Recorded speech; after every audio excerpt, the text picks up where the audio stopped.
दोस्तों, एक पति पत्नी आपस में नाराज चल रहे थे। नाराजगी भी इतनी थी कि एक ही कमरे में रहते हुए आपस में एक दूसरे को बोलते तक नहीं थे। दोनों अपने अपने काम में कोई कमी नहीं आने देते।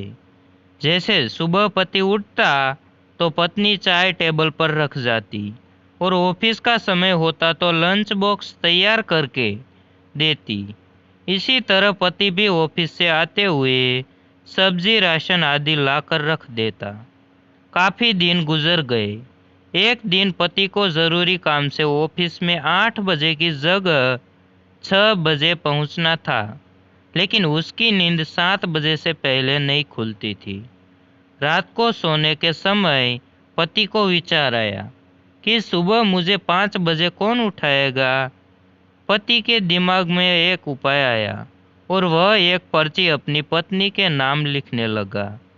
देखो मीना, मुझे सुबह ऑफिस जल्दी जाना है, इसलिए मुझे 5 बजे जगा देना।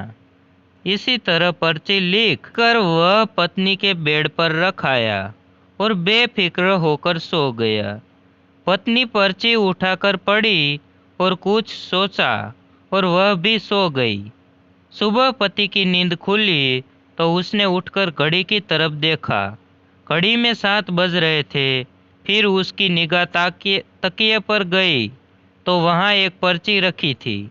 उस पर लिखा था, जी उठ जाओ, सुबह के 5 बज गए हैं।